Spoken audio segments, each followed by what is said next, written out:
E aí, plantonistas, beleza? Ex-líder de Bolsonaro na Câmara elogia plano industrial de Lula. Excelente iniciativa. Ricardo Barros foi um dos maiores lambedores de botas no governo do ladrão de joias. E agora joga a toalha e pula do barco ao vivo. As traições apenas começaram. Deputado, essa semana houve uma polêmica muito grande nos bastidores. O senhor chegou a elogiar a política industrial que foi anunciada por Luiz Inácio Lula da Silva. Jair Bolsonaro não ficou muito feliz. Gostaria de dar a chance do senhor se explicar a respeito desse elogio e perguntar se o senhor já conversou com Jair Bolsonaro. Olha, não preciso me explicar e não conversei ainda com Jair Bolsonaro. Eu tenho uma função atual, que é a de secretário da Indústria e Comércio do Paraná. Nós estamos lá no Paraná, um estado que cresceu 8,6% no seu PIB contra 3,7% do Brasil, um estado que está em pleno emprego, um estado que está num momento econômico muito positivo na liderança do governador Ratinho Júnior e, obviamente, estamos animados com os recursos que foram anunciados, porque são juros subsidiados para a economia do Brasil.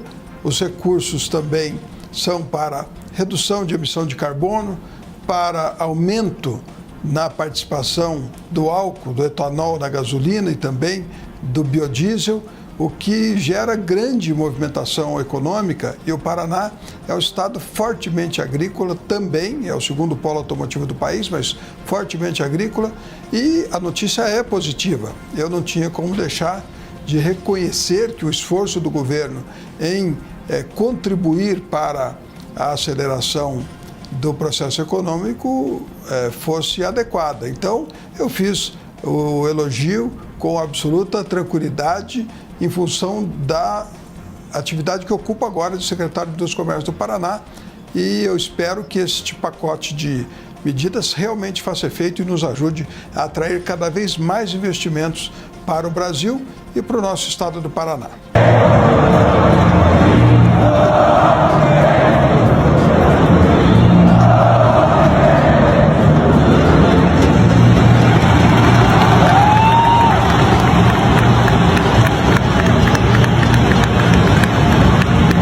Uma greve geral que acabou sendo parcial.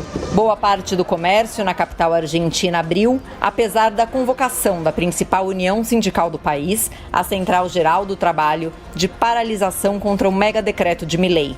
A greve geral reuniu pelo menos 130 mil pessoas nas ruas de Buenos Aires, segundo a polícia da cidade. Já os sindicalistas dizem que 1,5 milhão de pessoas se manifestaram ao redor do país. A principal concentração foi no Congresso, em apoio a legisladores que votarão contra o decreto e o megaprojeto de lei anunciados em dezembro por Milei. Os textos visam desregular a economia, eliminando e modificando várias leis aprovadas pelo Legislativo. Os sindicalistas questionam as medidas do governo, que afirmam que eliminam direitos e pedem que os legisladores não traiam os trabalhadores. Já o governo questiona a greve há apenas 45 dias da posse de Milei. A ministra da Segurança, Patrícia Bullrich, que chegou a chamar os sindicalistas de mafiosos, disse que de 21 milhões de trabalhadores do país, menos de 1% aderiu à greve. Durante o dia, ela percorreu ruas de uma zona comercial argentina para mostrar lojas abertas e pessoas trabalhando.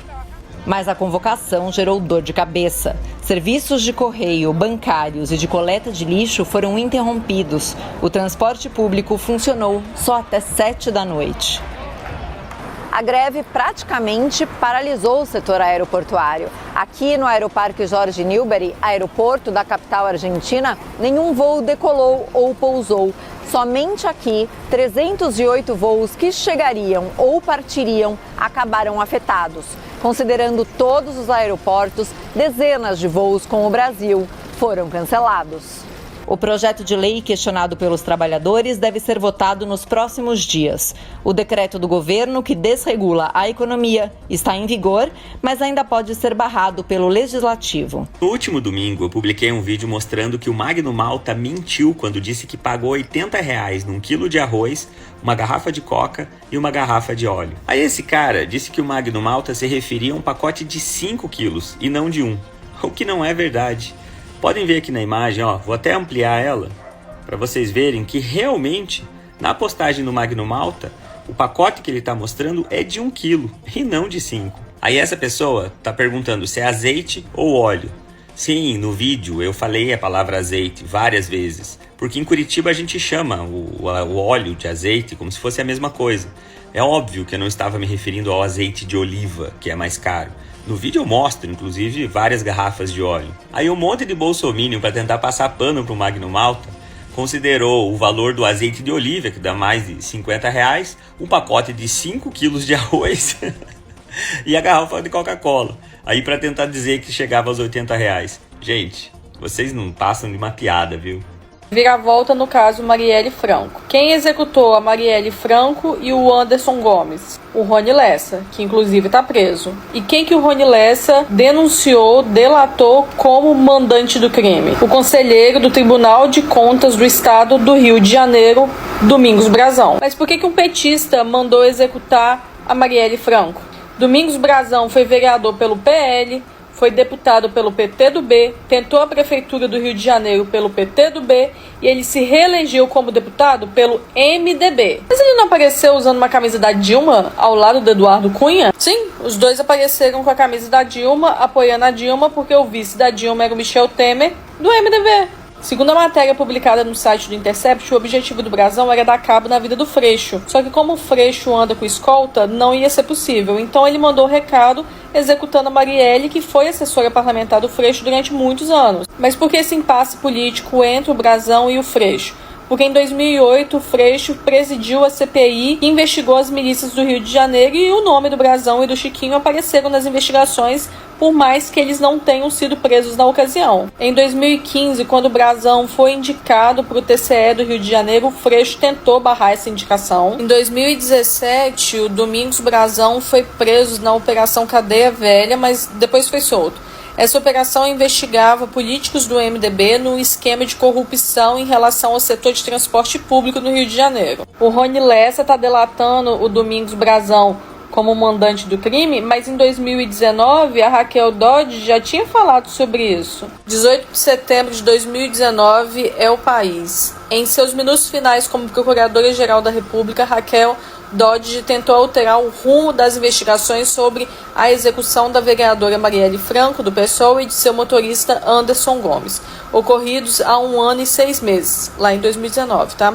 Ela pediu ao Supremo Tribunal de Justiça nesta terça-feira que as investigações sejam federalizadas e que um novo inquérito seja aberto para identificar os mandantes do crime, conforme o país havia antecipado no começo do mês, lá de 2019. No pacote de resoluções, Dodge ainda apresentou uma ação penal contra Domingos Brazão, conselheiro afastado do Tribunal de Contas do Rio de Janeiro e ex-líder do MDB na Assembleia Legislativa do Estado. Para Dodge, o fracasso na busca dos culpados imporia a responsabilização internacional do Brasil. Lembrando que o Domingos Brazão foi formalmente acusado de obstrução de justiça, falsidade ideológica e favorecimento pessoal. O Rony Lessa, que executou o crime, era vizinho do Bolsonaro, tinha ligação com o escritório do crime.